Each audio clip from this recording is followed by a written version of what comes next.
پھر اللہ تبارک و تعالیٰ نے آگے ارشاد فرمایا حضرت آدم کی پیدائش کا واقعہ. کچھ مفسرین نے لکھا ہے اللہ نے مشورہ کیا تھا فرشتوں سے، وَإِذْ قَالَ رَبُّكَ لِلْمَلَائِكَةِ إِنِّي جَاعِلٌ فِي الْأَرْضِ خَلِيفَةً. لیکن کچھ مفسرین کہتے ہیں کہ اللہ کو ضرورت نہیں فرشتوں سے مشورہ کرنے کی. اللہ نے فرشتوں سے مشورہ نہیں کیا، بلکہ رب نے انہیں آگاہ فرمایا تھا کہ میں لگا ہوں زمین پہ اپنا نائب بنانے، میں خلافت دینے لگا ہوں زمین پہ. اب یہ تو دینے والی کی مرضی ہے نا اس نے کس کو دینی ہے، یہ تو دینے والے کی مرضی ہے نا اس نے. تو کچھ لوگ کہتے ہیں کہ دینے والے سے زیادہ ہمیں پتہ ہے. تو فرشتوں کو بھی یہ اجتہادی خطا ہو گئی، کہنے لگے یا اللہ اسے نہ بنانا، یہ فساد کرے گا، یہ خون ریزیاں کرے گا. تو اللہ نے فرمایا جو میں جانتا ہوں وہ تم. اللہ اکبر. امام راضی فرماتے ہیں جب رمضان آتا ہے تو اللہ فرشتوں سے کہتا ہے ذرا یہ کھول کے دروازے دیکھو نا یہ زمین پہ کیا کر رہے ہیں. تم تو کہتے تھے فساد کریں گے اور یہ سارے تراویحاں پڑھ رہے ہیں. تم تو گویا کہتے تھے فساد کریں گے اور یہ تو دیکھو گویا رمضان کے روزے رکھ رہے ہیں، یہ تو میری یاد میں نکلے ہوئے. تم کچھ کہتے تھے اور دیکھو میں نے تمہیں کہا تھا نا جو میں جانتا ہوں وہ تم. اللہ نے پھر حضرت آدم علیہ السلام کو تمام زمانے کے علوم عطا کیے، علم سکھا لیا. تو فرشتوں سے کہا تم بھی ان چیزوں کے نام بتاؤ، تو وہ بتا سکے نہیں. اللہ نے فرمایا اب اس طرح کرو آدم کو سجدہ کرو. سب نے سجدہ کیا سوائے وہ. کہنے لگا یا اللہ صرف تجھے ہی کرنا ہے. کرنا بھی صرف اللہ کو چاہیے، پر رب کے آگے بھی جھکنا چاہیے، اور جس کے سامنے رب جھکائے نا وہاں بھی. اور یہ جو عاجزی ہے نا، یہ جو جھکنا ہے، یہ علم کے آگے ہے.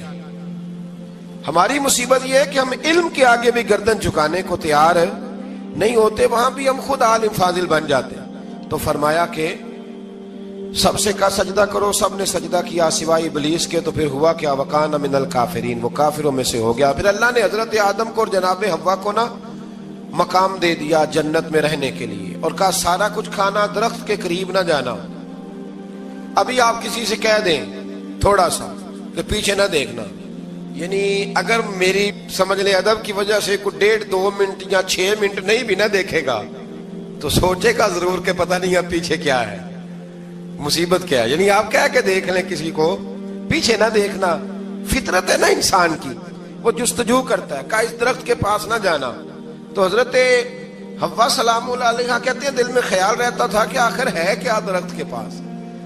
یہی انسان کا عقیدہ توحید ہے کہ جہاں سے رب منع کر دے وہاں وہ منع ہو جائے. اور یہ ان کی خطا نہیں تھی، یہ اللہ کی حکمت تھی، چونکہ رب نے تو پہلے کہہ دیا تھا بنایا ہی زمین کے لیے، تو یہ تو سارا کچھ ہونا تھا تو زمین پہ آنا تھا نا. تو حضرت حوا اور جناب آدم کے پاس شیطان آیا. اب اس کو نکال تو دیا تھا پر ابھی اس کا جنت میں آنا جانا بند نہیں ہوا تھا، یہ بھی اللہ کی حکمت تھی. تو وہ کہنے لگا تمہیں پتہ ہے بعد میں مر جاؤ گے. تو حضرت حوا کہنے لگی کیا موت بھی آئے گی؟ کہاں، اس کی تکلیف بھی بڑی ہوگی، تو پھر بچیں گے کیسے؟ تو کہنے لگے پھل کھا لو اس درخت کا. تو بچنے کے لیے پھل کھایا تھا. جس طرح لوگ آج بہت سارے کام بچنے کے لیے کرتے ہیں پر بچ سکتے، بچنے کے لیے پھل کھایا. تو اللہ نے فرمایا زمین پہ چلے جاؤ. تو حضرت آدم زمین پہ آئے. پھر کئی 100 سال روتے رہے. فَتَلَقَّى آدَمُ مِن رَبِّهِ کَلِمَاتٍ. تو پھر اللہ نے خود ہی جناب آدم کو کچھ کلمے سکھائے. علامہ اسماعیل لکی فرماتے ہیں وہ کلمے یہ تھے کہ حضرت آدم نے میرے نبی کا وسیلہ پیش کیا، اللہ کریم نے جناب آدم کی دعا کو مقبول فرما لیا.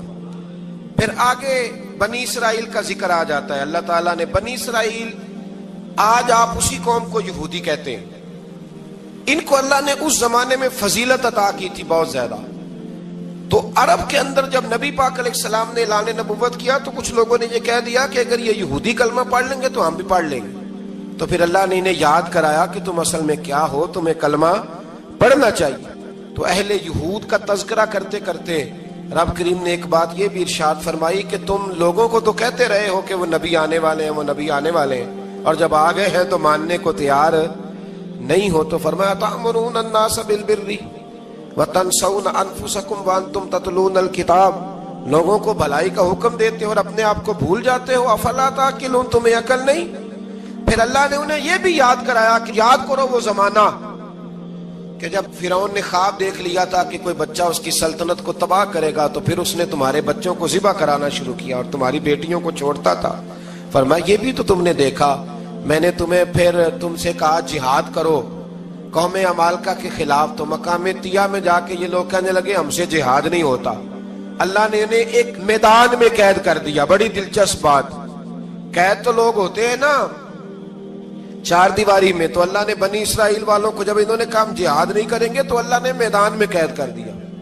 میدان میں, یہ یاد رکھیں, جب انسان اللہ کی نافرمانی کرتا ہے تو اسے ایسی قید ملتی ہے جس کا اس نے تصور بھی نہیں کیا ہوتا. ایک میدان ہے مقام طیہ, قید ہو گئے, سارا دن سفر کرتے تھے, سارا دن, تو رات کو تھک کے سوتے تھے, صبح اٹھتے تھے نا جب تو وہیں ہوتے تھے جہاں کل صبح چلے تھے. تو رب جب کسی کو قیدی بناتا ہے تو اسے زنجیروں کی سلاخوں کی ضرورت, دعا فرمائے اللہ تبارک و تعالی غموں سے نجات عطا فرمائے. یہ دعا فرمائے, ایسی قید دیتا ہے کہ جس سے پھر چھٹکارا ہو سکتا. تو بنی اسرائیل کا بہت زیادہ تذکرہ اس بارے میں اللہ تبارک و تعالی نے پھر بیان کیا اور پھر کہا کہ انہیں جو حکم دیا جاتا تھا یہ اس کی سرتابی کرتے تھے. پھر اللہ نے ان پر ذلت نازل کر دی اور یہ ہمیشہ اس کا شکار رہے. قوم سبت کا ذکر فرمایا اللہ نے. ہفتے والے دن کچھ لوگ نافرمانی کرتے تھے. ہمارے بھی ہیلے بہانے ہیں نا آج کل کاروبار میں. تو اسی سپارے کی آیت نمبر 65 کے اندر اللہ تعالیٰ نے حضرت داؤد کی قوم کا ذکر کیا کہ اللہ نے انہیں حکم دیا تھا کہ ہفتے والے دن مچھلیاں نہیں پکڑنی. تو وہ کہتے تھے چلو ہاتھ لگا کے نہیں پکڑنی, ہاتھ لگا کے. وہ ہمارے لوگ ہیلے بہانے تلاش کر لیتے ہیں نا, وہ بڑے جناب انشورنس والا آ گیا, اب وہ بینک والا آ گیا, وہ فلانے صاحب آ گئے, وہ تروڑ مروڑ کے کہانیاں باتیں, اور پھر ہمیں بھی رستے مل جاتے ہیں بچنے کے. مفتی صاحب نے کہہ دیا تھا ایک مولانا سے میں نے ان کو کہا ہفتے والے دن مچھلیاں نہیں پکڑنے کا, نہیں پکڑتے, چھوٹے چھوٹے حوض بنا لیے. تو مچھلیاں زیادہ آتی تھی اس دن, یہ بھی اللہ کی قدرت تھی. نماز کے وقت گاہک زیادہ آتے ہیں, یہ اس کی قدرت ہوتی ہے. تو وہ مچھلیاں حوض میں جمع ہو جاتی ہیں. یوں سمجھ لیں کہ جال انہوں نے لگا لیے ہوئے تھے, تو جال میں وہ پھنستی رہتی تھی, حوضوں میں آتی رہتی تھی. ہفتے کو نہیں پکڑتے تھے, اتوار کو پکڑ لیتے تھے. تو پھر اللہ نے انہیں سزا دی. فرمایا تماشے کرتے ہو اللہ کے حکم کے ساتھ. کیا سزا دی؟ فَقُلْنَا لَهُمْ كُونُوا قِرَادَةً خَاسِئِينَ. فرمایا بندر بن جاؤ دھتکارے ہوئے. جو رزق حرام طریقے سے کماتے تھے رب انہیں بندر بنا دیتا تھا. ابھی بھی میں نے دیکھے ہیں بڑے بڑے تاجر پاگلوں جیسی زندگی گزار رہے ہیں. نفسیاتی طور پہ سکون نہیں ہے, کروڑوں روپیہ پڑا ہے. کیوں؟ اس لیے کہ رب کے بتائے ہوئے طریقے کے مطابق تجارت نہیں کرتے. آگے ایک اور دلچسپ بات آ گئی. بنی اسرائیل کے اندر نا ایک شخص نے اپنے چچا کو قتل کر دیا جائیداد کے لیے. یہ دیکھیں کب سے لوگ جائیداد کے لیے قتل کرتے آ رہے ہیں. چچا کو قتل کر دیا, اور قتل کر کے حضرت موسیٰ علیہ السلام کے پاس آئے کہ میرے چچا کو کسی نے قتل کر دیا ہے, تو بتائیں کیا کرنا ہے. تو آپ نے فرمایا کہ گائے ذبح کرو اور اس کا ایک ٹکڑا مقتول کو مارو, مرنے والے کو. وہ خود اٹھ کے بتا دے گا مجھے کس نے قتل کیا ہے. اب ارادہ نہیں تھا گائے ذبح کرنے کا تو بہانے کرنے لگے. ارادہ نہیں نہ ہوتا تو پھر کیا ہوتے ہیں, کہنے لگے گائے کس طرح کی ہو, بوڑھی ہو کہ بچی ہو, رنگ کیسا ہو, جوان ہو کہ چھوٹی ہو, حال میں ایک دفعہ چلنا سیکھ گئی ہو یا ابھی نہ سیکھی ہو. تو بتاتے گئے تو رب بھی شرطیں بیان کرتا گیا. گہرے زرد رنگ کی ہو, حال کے اندر اسے نہ چلایا گیا ہو, پانی نہ نکالا گیا ہو, نہ بچی ہو نہ جوان ہو, اس کے درمیان ہو. یہ ساری شرطیں کہاں پائی جاتی تھی؟ حضرت موسیٰ علیہ السلام کی قوم کا ایک شخص تھا جو اللہ کا ولی تھا. وہ جب انتقال کرنے لگا نا, اللہ اکبر, دیکھو رب ولیوں کی اولادوں پر بھی کتنا فضل فرماتا ہے. وہ جب انتقال کرنے لگا تو ایک اس کے پاس چھوٹی سی بچیا تھی, گائے کی بچی, اس نے جنگل میں چھوڑ دی. کہنے لگا یا اللہ میں تیرے نام پہ چھوڑتا ہوں, میرا بچہ جوان ہو جائے تو اسے دے دینا, اور تو سرمایہ ہی کوئی نہیں. بچہ بڑا ہوا تو بچہ بھی بڑا نیک تھا, اپنی ماں کا بڑا فرما بردار تھا. اس کی ماں نے کہا بیٹا تیرے باپ نے ایک گائے چھوڑی تھی. تو بچہ جنگل میں گیا اور جا کے کہنے لگا اے اللہ میری گائے مجھ سے ملا دے. تو رب کریم نے وہ گائے واپس کر دی. وہ گائے گھر لے آیا. اب وہ کہنے لگا اما بیچ دوں، تو اما کہنے لگی بیٹا میرے پوچھے بغیر نہ بیچنا۔ کئی دفعہ گاہک لگے پر اس نے کہا جب تک میری اما نہ کہے گی میں بیچوں گا۔ ادھر بنی اسرائیل والے شرطیں جتنی گائے کے بارے میں پوچھ چکے تھے وہ ساری اسی گائے میں پائی جاتی تھی، تو یہ ڈھونڈتے ڈھونڈتے وہاں پہنچ گئے، تو کہنے لگے گائے چاہیے، تو اس نے کہا بھی تمہاری مرضی سے نہیں، قیمت میری مرضی کی۔ ایک مفسر نے تو یہاں تک لکھا ہے کہ اس نے کہا گائے ذبح کر کے نا، تو جتنا گائے کے اندر گوشت ہوگا نا اتنا ہی کھال کے اندر تم مجھے مال بھر کے دو گے، اتنے سکے بھر کے دو گے، اتنی اشرفیاں بھر کے دو گے تو پھر تمہیں گائے دوں گا۔ تو پھر یہ گائے انہیں ملی اور یہ گائے لے کر کے آئے۔ زیادہ سوالات نہ کرتے تو زیادہ الجھتے نہ۔ ہم بھی دین کے معاملے میں بڑے سوال جواب کرتے ہیں، اتنا سوال کریں جتنی اس کی ضرورت ہے۔ ان لوگوں نے سوالات زیادہ کیے تو پھر الجھ زیادہ گئے۔ تو میرے بھائی اس کا ذکر بھی اللہ تبارک و تعالیٰ نے پہلے پارے کے اندر بیان فرمایا۔ پھر اللہ کریم نے فرمایا کہ کچھ ایسے لوگ بھی ہیں یہودیوں میں سے جن کا دعویٰ ہو گیا ہے کہ ہم اللہ کے بڑے پیارے ہیں۔ فرمایا یہ صرف ان کے منہ کی باتیں ہیں، یہ تو قیامت میں پتہ چلے گا نا کہ اللہ کا پیار کس کے ساتھ زیادہ ہے۔ اور پھر یہ بھی یہودیوں نے دعویٰ کیا ہے، اسی پارے میں اللہ فرماتے ہیں کہ ان کا دعویٰ ہے کہ ہم اللہ کے بڑے پیارے ہیں، جنت میں ہم ہی جائیں گے۔ تو اللہ فرماتا ہے پھر مرنے کی دعا تو کرو، جنت میں تو مر کے جانا ہے نا۔ لیکن رب فرماتے ہیں یہ کبھی مرنے کی دعا نہیں کریں گے، اس لیے کہ انہیں پتہ ہے کہ ہم نے آخرت کے لیے کیا بھیجا۔ لے جی پہلا حکم آ گیا یا ایھا الذین آمنوا کہہ کے، پہلی آیت قرآن پاک کی پہلے سپارے میں پہلی آیت جس میں اللہ نے کہا یا ایھا الذین آمنوا، تو پہلا حکم آمنوا کہہ کے آیت نمبر 104 میں جو اللہ نے حکم دیا ہے نا وہ نبی پاک کی تعظیم کا حکم ہے۔ پہلا حکم ہی اللہ نے حضور کی عزت اور ناموس کا ارشاد فرمایا۔ پہلا اس ترتیب کے لحاظ سے وہ ہوا یہ کہ جب نبی پاک کو بات ارشاد کرتے تو صحابہ کرام اٹھ کے عرض کرتے رائینا یا رسول اللہ، حضور سمجھ نہیں آئی ذرا رعایت کر دے۔ تو یہودیوں کی عبرانی زبان کے اندر نہ ذرا کھینچ کے پڑھتے تھے رائینا، تو اس کا معنی بنتا تھا معاذ اللہ اے ہمارے چرواہے، بکریاں چرانے والے کو بھی وہ رائینا کہتے تھے۔ تو جب صحابہ یہ کہنے لگے تو اللہ نے منع ہی کر دیا، فرمایا میرے محبوب کے غلاموں اس لفظ کے پیچھے چھپ کے، اس لفظ کے پیچھے چھپ کے لوگ میرے نبی کی بے ادبی کر جاتے ہیں۔ تو جس لفظ کا کوئی ایک معنی بے ادبی والا بنتا ہو وہ لفظ بھی میرے نبی کے لیے نہ کہو، لفظ وہ والے کہو جس میں کوئی بے ادبی کا معنی نکلے نہ۔ یہاں لوگوں نے بڑے بڑے لفظ نہیں بول دیے، پھر کہتے میرا مطلب یہ تھا، میرا مطلب وہ تھا، تو تو نے وہ لفظ بولا کیوں جس کا کوئی غلط مطلب بھی نکل سکتا تھا۔ اللہ نے فرمایا یا ایھا الذین آمنوا لا تقولوا رائینا، اے ایمان والو رائینا کہو ہی نہ۔ تو یا اللہ کیا کہیں؟ فرمایا وقولوا انظرنا، تم کہو یا رسول اللہ ایک نظر فرمائیے، انداز دیکھیے، انظرنا ایک نظر۔ تو ہمارے بزرگ تو پہلے ہی بڑے پیار والوں نے کہہ دیا یا رسول اللہ انظر حالنا۔ کہتے کہاں سے لاتے ہو جملے؟ میں نے کہا اللہ کی کتاب سے۔ یا رسول اللہ انظر حالنا یا حبیب اللہ اسمع قالا، تو تم کہو انظرنا، محبوب نظر کرم کرے، واسمعوا، اور کیا ضرورت ہے دوبارہ پوچھنے کی؟ اللہ کہتا ہے پہلے ہی دھیان سے سنا کرو، پہلے ہی واسمعوا، پہلے ہی احتیاط سے سنو، وللکافرین عذاب علیم، اور کافروں کے لیے دردناک عذاب ہے۔ لے جی اسی پارے میں اللہ تبارک و تعالیٰ نے پھر اہل یہود کا ذکر کیا۔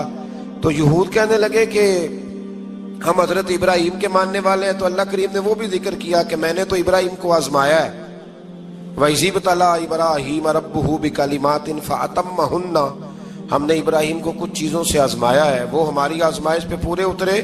قَالَ إِنِّي جَاعِلُكَ لِلنَّاسِ إِمَامًا، تو پھر ہم نے انہیں کہا کہ ہم آپ کو پوری دنیا کا امام بنائیں گے۔ وہ آزمائش کیا تھی؟ آگ میں جانا بھی آزمائش، بیٹے کا نہ ہونا بھی آزمائش، بیٹا ہوا تو پھر اسے وادی غیر ذی زرع ان میں چھوڑ کے آنا بھی آزمائش، بڑا ہوا تو پھر ذبح کرنا بھی آزمائش۔ فرمایا جہاں جہاں آزمایا ہے نا ابراہیم ہماری آزمائش میں پورے اترے۔ فرمایا تو مفت میں حضرت ابراہیم کی اولاد بنتے ہو اور ان کا نام لیتے اور ان کے ساتھ اپنا تعلق بناتے ہو، دیکھو تو صحیح وہ کتنی آزمائشوں سے گزرے۔ تو اس کا بھی اللہ نے اسی میں ذکر فرمایا۔ اور پھر وہ بات کرتے تھے حضرت